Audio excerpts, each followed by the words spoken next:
আজকে গাড়িতে আসতে আসতে শুনলাম কোন এক পাগলা বক্তা, সে বলছে নবী অর্থ সাংবাদিক।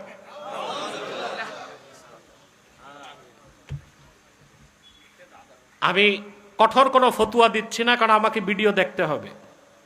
যতটুক সংবাদ পৌঁছেছে, আমার মিডিয়া সেল যতটুক পাঠিয়েছে, বক্তা বলছে নবী অর্থ সাংবাদিক। এই মূর্খ বক্তাটা কি বাকুরাতুল আদবটাও পড়ে নাই? এসো আরবি শিখিটাও পড়ে নাই? নবী অর্থ সাংবাদিক না, নবী অর্থ সংবাদ বাহক, যেটার ইংরেজি হচ্ছে মেসেঞ্জার, আর সাংবাদিকের ইংরেজি হচ্ছে জার্নালিস্ট। আর যে কোনো সংবাদ বাহককে নবী বলা যাবে না, যে বলবে সে কাফের হয়ে যাবে।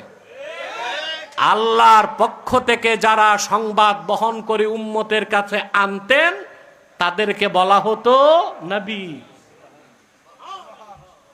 আর সাংবাদিক হচ্ছে সত্য মিথ্যা কিছু বুঝে না, সংবাদ পাইলো প্রচার করলো। কোন অর্থ, কোন শব্দের কি অর্থ, এতটুকু জ্ঞান নাই। আর এই সাংবাদিক এই রকম একটা ফালতু শব্দ আল্লাহর হাবিব মুহাম্মদ সাল্লাল্লাহু আলাইহি সাল্লামের আরশচুম্বী সম্মান মর্যাদার দিকে নিসবত করা জঘন্যতম বেয়াদবি।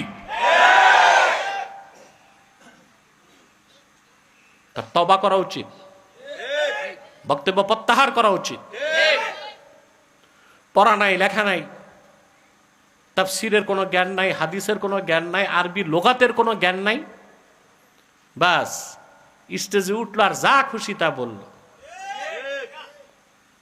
আল্লাহ হেদায়েত করুক। আজকে এতটুকু বললাম, সময় দিলাম বক্তব্য প্রত্যাহারের এবং সংশোধনের।